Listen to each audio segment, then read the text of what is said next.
And welcome back to the WHHI Daily News. Haley Frazier has joined us. She's a community risk reduction educator for the Bluffton Township Fire District. Good to have you back. Thank you for having me. We're talking about a couple events in May. The first is a car seat check and then a Family and Friends CPR training. But let's talk about the importance of car seats in cars for children, the ages and how to put them in. And so the car seat check is actually on May the 3rd from 9 to noon. Yes. So how is that going to work? Yep, so it is a free event for any caregiver that wants to either have their car seat checked to make sure it's the right car seat, the age and size of the child is correct for the seat. If it's a difficult installation and they need a child passenger safety technician to help them install it in their vehicle, we have lots of hands on deck and we're happy to do all that there at that event.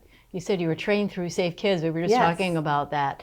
So it's worldwide, and I mean, they do tons of stuff for the safety of children, but the big thing is the car seats. Oh yes, and we've all gone through extensive training.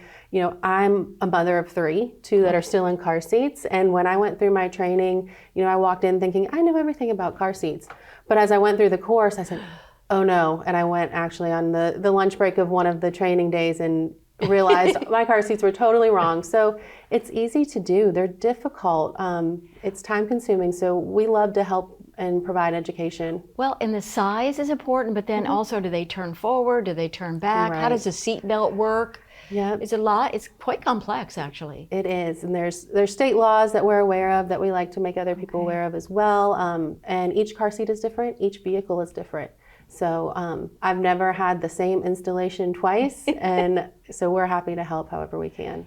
And also, Haley, on May the 19th, you have a Family and Friends CPR training. You've got 2 sessions, one at 9, one at 2, and you need to sign up on the website for that. Yes, so blufftonfd.com is where you can register and sign up for both the car seat event and for our Family and Friends CPR course.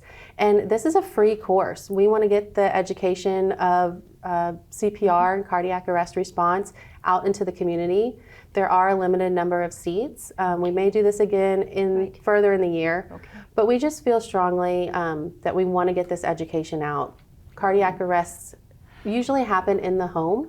So if you are going to do CPR, it may be on a friend or a family member. And so this course will train you in cardiac arrest response, as well as how to use an AED, where to find our public AEDs in the community. Right. And you were telling me earlier that really, because I asked you about when do you start CPR, and you said, well, the person really needs to be unconscious? Yes, unresponsive, no pulse, no breathing. And we'll go over all of that in the course as well. Right. So, and it is the hands only, so you don't have to do the mouth to mouth, which I think scares a lot of people. Yeah. But it's just as effective. I mean, if you can, and I was telling you, just to, get someone like out of a chair, on the floor, don't worry about broken bones, but start CPR immediately if they're unresponsive. Yes, those chest compressions are very important to start as soon as possible. Okay, very good. So that's on May the 19th. It is the Family and Friends CPR. It's not for certification. It is just to go over all of the mechanics of the CPR and the AED. Thank you so much, Haley, for being with us once again. And we'll be right back with more news. Don't go away.